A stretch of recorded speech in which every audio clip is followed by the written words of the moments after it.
Hope all of you are able to see my slide.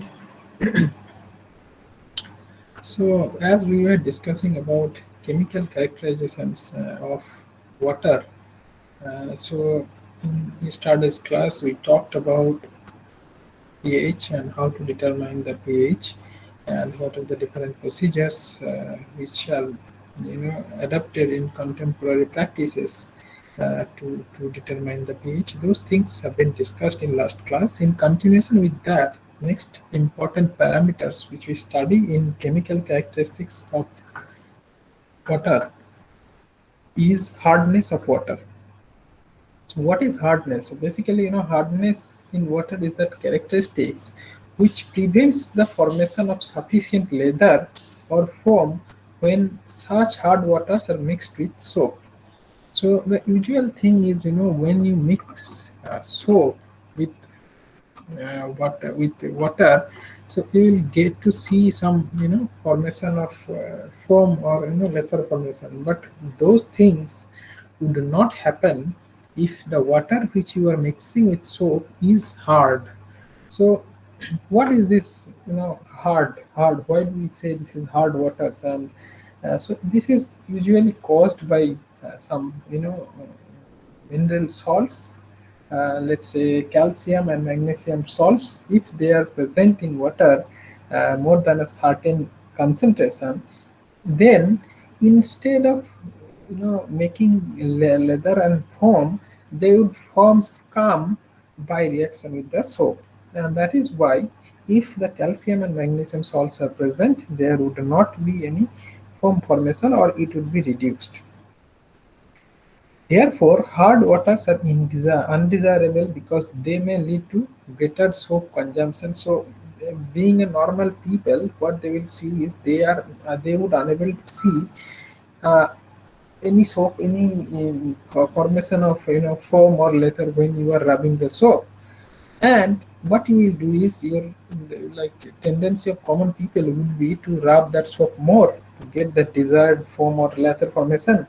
And during the process, the consumption of soap would increase significantly.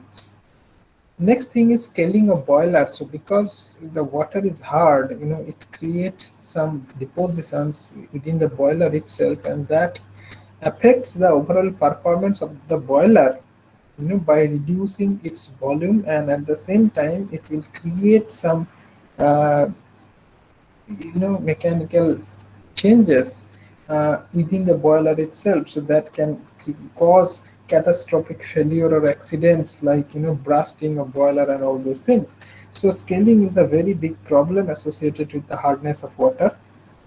It can cause corrosion and incrustation of pipes. And if you cook foods, it will be tasteless. Sometimes it takes more time to boil. So many different problems can happen if you use water which is hard. That means some calcium and magnesium salts are mixed in more concentration than what is desired. Right? So there are two type of hardness what we basically determine in case of water. Now one is temporary hardness, another one is permanent hardness. So if bicarbonates and carbonates of calcium and magnesium are present in water, the water is rendered hard but temporarily. So that is what is known as temporary hardness. And what happens is this hardness can be easily removed to some extent by simply boiling, or to full extent by adding lime to that water. So this kind of hardness is known as temporary hardness or carbonate hardness. Right? Since these are occurring because of carbonates and bicarbonates of calcium, temporary hardness is also known as carbonate hardness.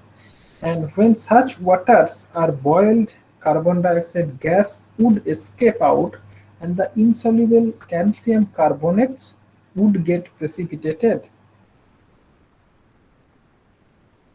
Fine.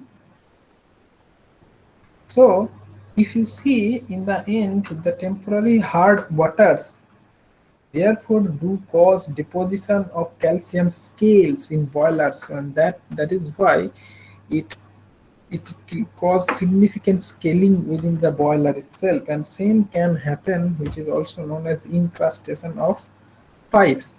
On the other hand, if sulfates, chlorides, and nitrates of calcium or magnesium are present in water, just try to understand carbonate and bicarbonate is temporary, and if it is a sulfate, chlorides, or nitrates of calcium or magnesium, then it is not easy to remove them by simple procedures like boiling.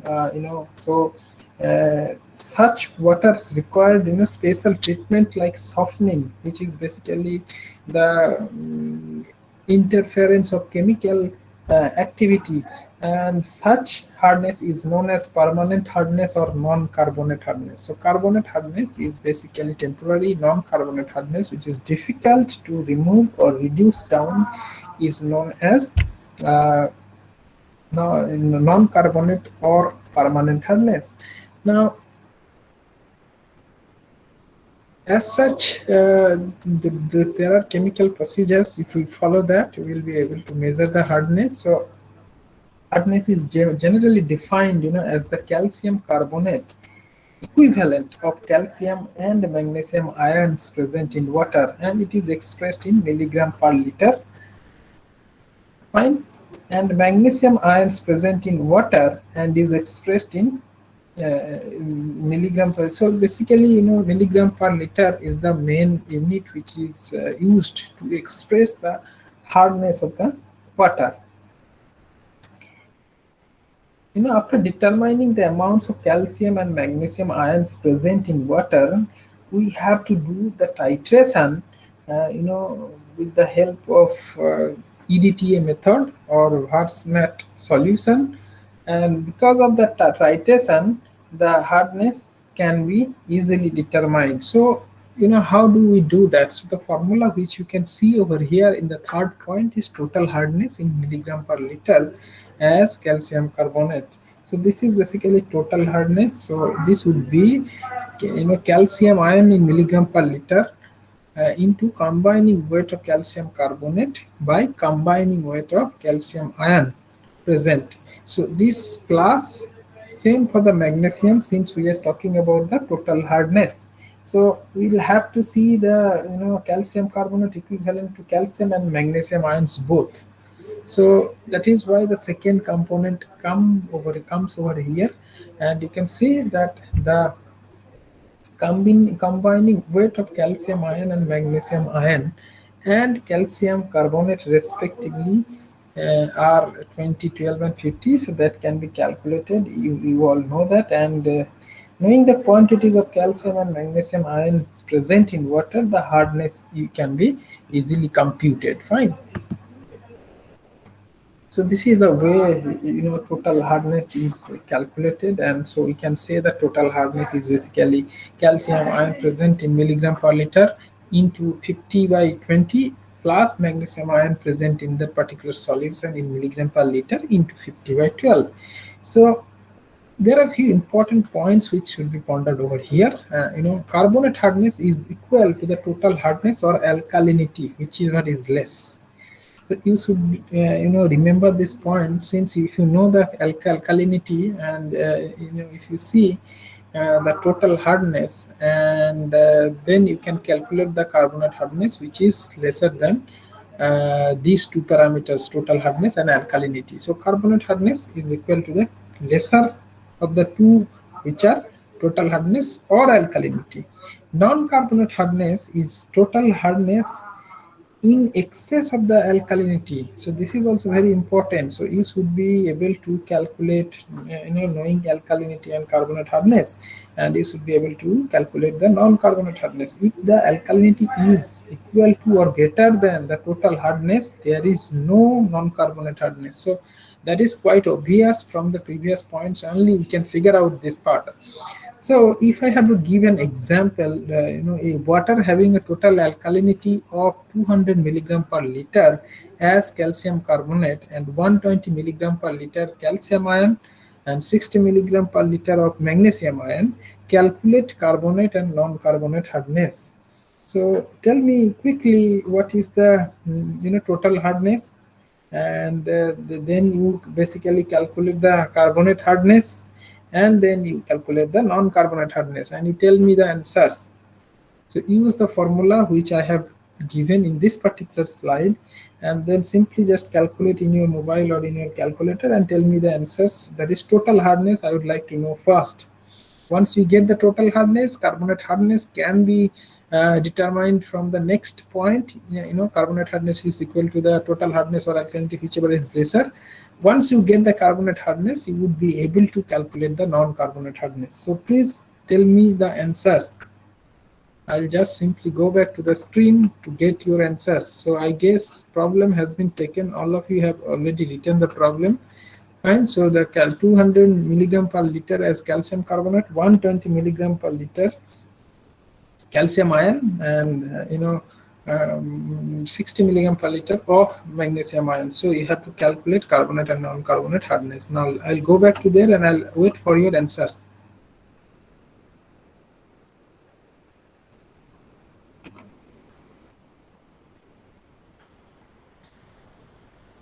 Quickly do it. The calculation should not take years. So that is very correct. Yes, Akshay, this is correct. So once you have got the total hardness value, so now you should calculate the carbonate hardness. Fine. So carbonate hardness is basically lesser of the total hardness and alkalinity. So the total alkalinity has been given, right? 200 milligram per liter as calcium carbonate. So you can write, because that is lesser than 550. So the total carbonate hardness becomes 200 milligram per liter. Fine. So you should be able to calculate the non-carbonate hardness as well. What about others? Only these three could do that problem. This type of problem or little variation you can expect in most of the competitive exams like GATE and ES in multiple choice questions. These are simple formula. If you can remember, then you can solve it. Yeah. So some of you have got the carbonate total hardness value, and now you should be able to get the carbonate hardness value. So that value would be the same as alkalinity, since in this case alkalinity is lesser than the total hardness. And then non-carbonate hardness also you should tell me. So those who have calculated total hardness, tell me the non-carbonate hardness. Right over here. Yes, non-carbonate hardness is 350, so that is correct. Those who are doing, just remember that your carbonate hardness would be the lesser of the total hardness and alkalinity. Alkalinity value is given in the problem, and total hardness we have calculated. So lesser of those two is basically 200 milligram per liter, which is your total carbonate hardness. Now once you get that value, so 550 minus 200, so 350 is your non-carbonate hardness. So I guess all of you have understood the problem. If any one of you are having any problem, you can let me know right now so that I should be able to explain once again. So any problem in understanding? Do not keep any inhibition. You can ask me, if you don't understand 10 times. Yes. Can you please explain the non-carbonate hardness and carbonate hardness again? Yeah, so like you want which part? Like you want to know the definition, which one, or you want to know how do we determine? Sir, the definition part. Okay, so basically, carbonate hardness and non-carbonate hardness. Carbonate hardness is, once you have the carbonate and bicarbonate of calcium and magnesium present. So that is your carbonate hardness. Fine. So this is temporary hardness, and I have told you the procedure. You basically boil that water, you add some lime, so the part would be, so you would be able to get rid of from this particular temporary hardness. On the other hand, when we talk about sulfates, chlorides, and nitrates of calcium and magnesium, so those are also salts. And once they are present in the water, it is very difficult by removing by any process, physical process, to remove them. So that is why they are permanent hardness, fine, or non-carbonate hardness. So okay, sir. This is the main difference. Since it takes some chemical reaction to perform or chemical activity to perform to get rid of from such kind of sulfides, chlorides, or nitrates, salts of calcium and magnesium. That is why it is known as permanent hardness. Hope you understood. Yes, sir. Okay, fine. So total hardness formula has been given. You can calculate, and what is the relationship with total hardness and carbonate hardness and non-carbonate hardness? That also we can tell now. So once we can tell carbonate hardness, we can tell that how much is the temporary hardness, and once we can determine the non-carbonate hardness, we can tell how much is the permanent hardness. Understood? So entire things are now in front of us. We can understand how much is possible, how much hardness is possible to remove by only simple boiling, and how much is required to go for chemical procedures. So hope all of you have understood this problem. We'll go forward. This is a small problem. You can expect similar type of problems, and if you can get somewhere in some questions or some previous year questions, you just can go through them. It will increase your confidence more. Okay, so now we'll go to the next part. So basically there are few procedures, methods by which we can determine the total hardness of water. So one, EDTA we are talking about, but there are three distinct methods which are being used, and the first one is named as Clark's method, and which we are going to discuss right now.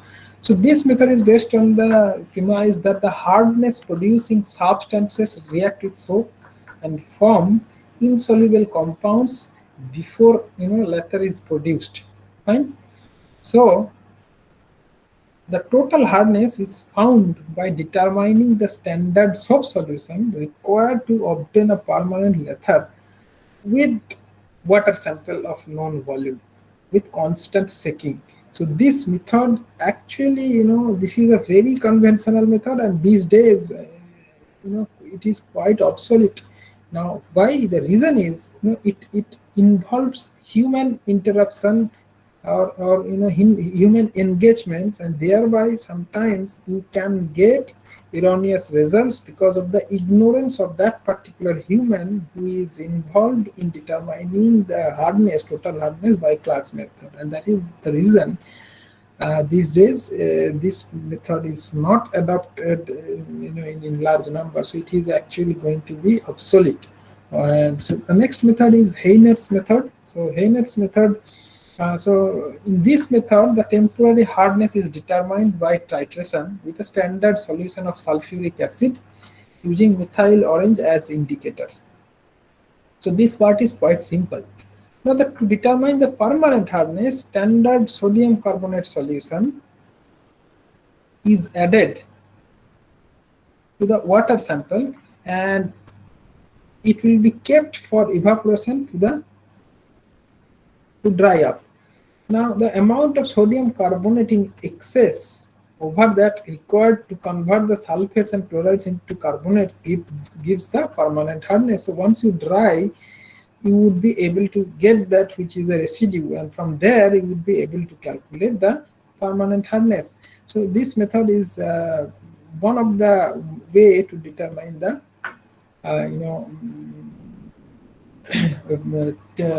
total hardness of the water. And the third one is the Somenath method, and this Somenath method is usually used these days, and we are talking about in the beginning while defining different type of hardness about this method. So if you see in this method, hardness is determined by titrating against diethylene tritetraacetic acid. So this is the EDTA which actually we are talking about. So diethylene diamine tetraacetic acid is the solution which is actually used here, and erythrum black tea is the indicator which is having pH range of 8.5 to 11.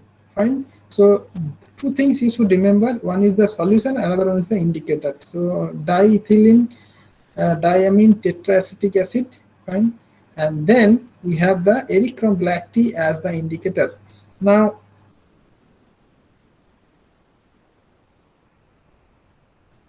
under a normal range of pH values, water with hardness up to 75 ppm are considered to be soft. So there are a few important parts which I have given over here.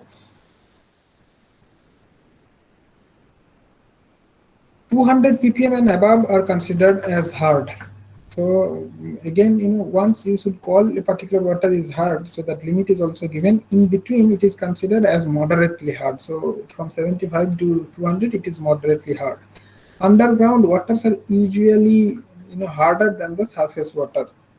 The reason is very clear. When it percolates through, it comes in contact with several minerals, and that can increase the particular salt of magnesium and calcium, which we are talking about here.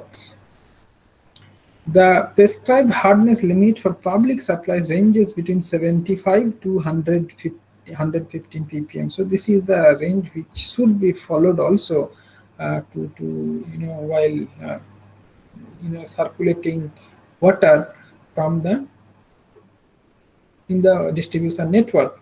So with this, slowly we'll move to the next important parameters. So that is chloride content. Now, chloride contents is important because chloride contents are generally present in water in the form of sodium chloride, that is common salt, and it may be due to the leaching of marine sedimentary deposits, pollution from seawater, brine or industrial or domestic waste, etc. So these are the different ways, or some mining activities which is close to the ocean or sea, and because of that, the wastewater which comes out from those industries also can contribute to the overall, surge in the dissolved sodium chloride in the water, and because of that, the chloride content can be higher than what is expected. Now, their concentration above 250 milligram per liter produce a noticeable salty taste in drinking water, and thus it is absolutely objectionable.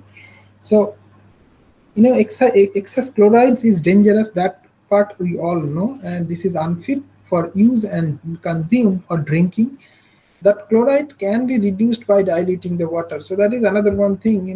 Any concentration, once you want to initially get rid of from like a higher concentration, you basically dilute it so that you get a lower concentration of that undesired elements which are present in the water. So chlorides can be reduced by diluting to some extent. Chlorides above 250 ppm are not permissible. And chlorides, how can we estimate this part?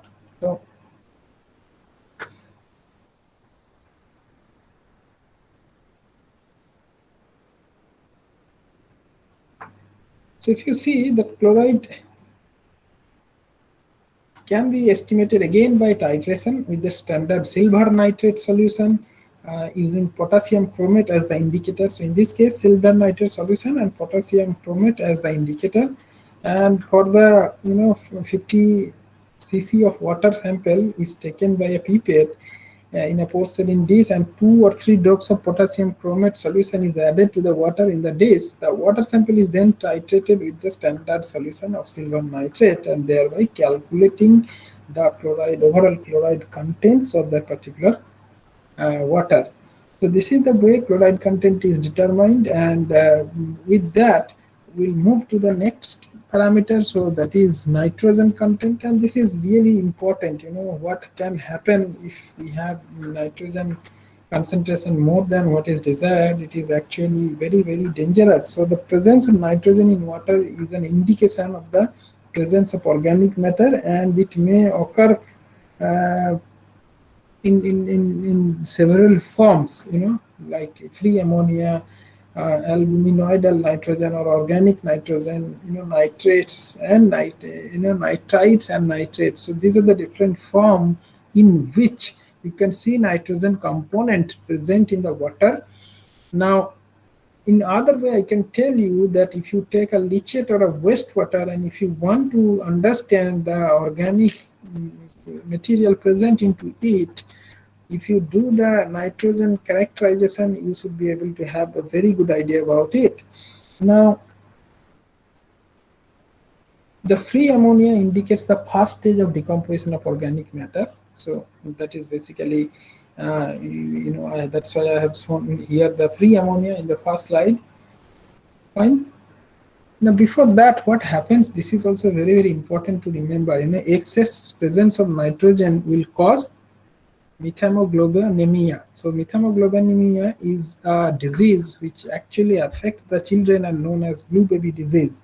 So this is very, very serious, and you might have heard of the adversity of blue baby disease, which basically happens because of the uh, excess nitrogen, and which can contaminate human body, mostly children, by consuming water which has higher than the permissible limit of nitrogen. So anyway, so the first one which we are going to talk about is the free ammonia. So the free ammonia indicates the first stage of the decomposition of organic matter, and albuminoid nitrogen indicates the quantity of nitrogen present in water before the decomposition of organic matter has started. So this is very important, that the nitrites indicate the presence of partly decomposed, which is not fully oxidized. So this part is also very important. During that time you can see that formation of nitrites, and if you get nitrites, that can indicate that presence of partly decomposed organic matter. And once you get nitrates, so that is an indication of the presence of fully oxidized organic matter. Fine. So this basically represent the old pollution or old contamination. So these are the different four forms which basically indicates the age of the pollution or contamination which has happened to that particular water. Fine. So several stages. Albuminoid is the beginning. Pre-ammonia is the first stage. Then comes your albuminoid nitrogen. Then comes the nitrites part when it is partly decomposed, and you will get nitrates when it is fully oxidized. Fine. So now let's talk about free ammonia.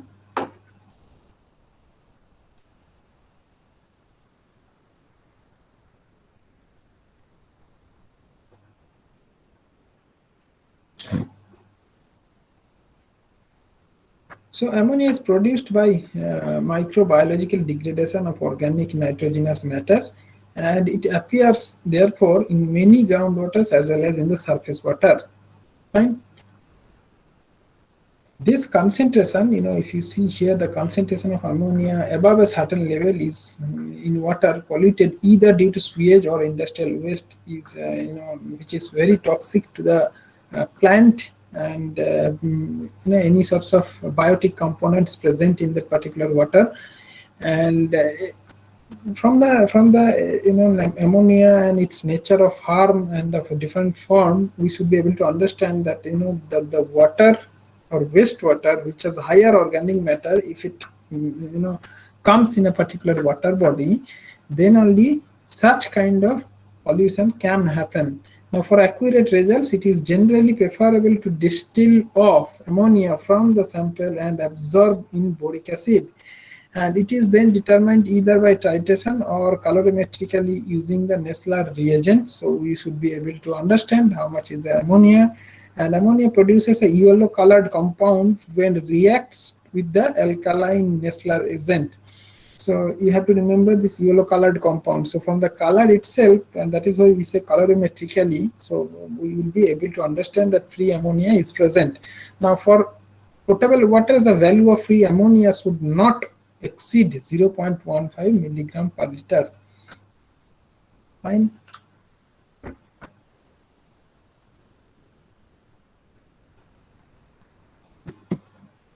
Next is albuminoidal nitrogen or organic nitrogen.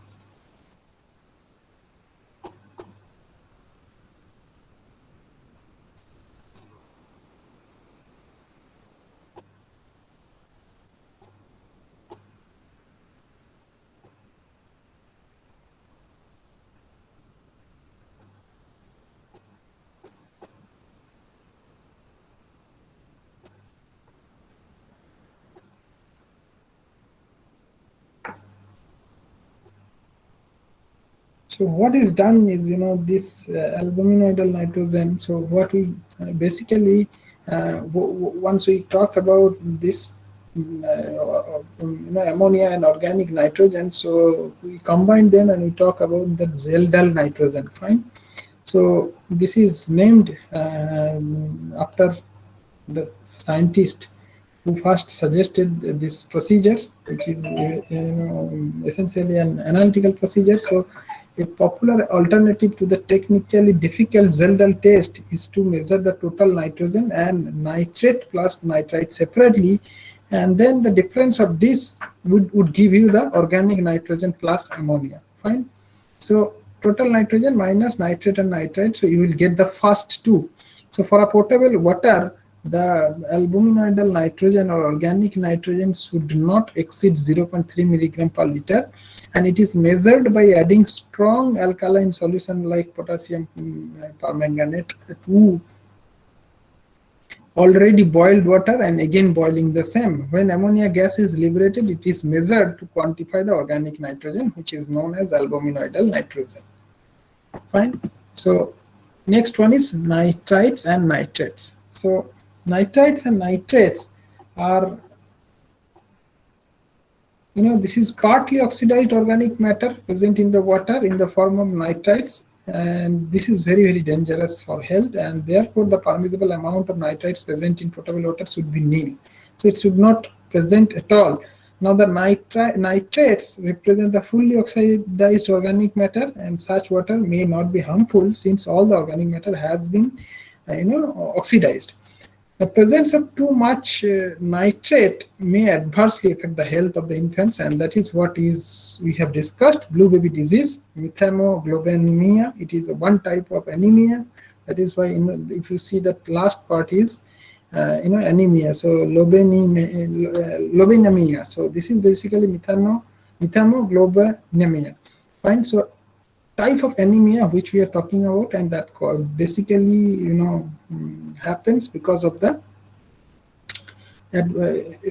too much quantity of nitrates once it is present in the water. So the nitrate concentration in domestic supplies is generally limited to 45 milligram per liter, and you can see that in this case the limit is quite high, but since it does not cause any harm, the limit is high.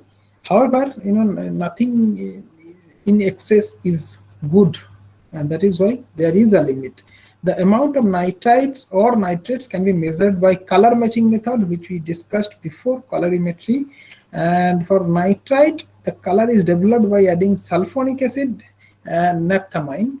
For nitrate, the color is developed by adding phenol disulfonic acid and potassium hydroxide both. So this is the way we can get the nitrogen compound present, and these are the very important three parameters, chemical parameters we have discussed today: chloride, hardness, and nitrogen compound, because these three predominantly determines the quality of water. Rest are also important. We will be discussing the metal and other chemical substances in the next class, but these three always we talk about, because these would have significant impact in the health if we don't maintain all these three within the permissible limit.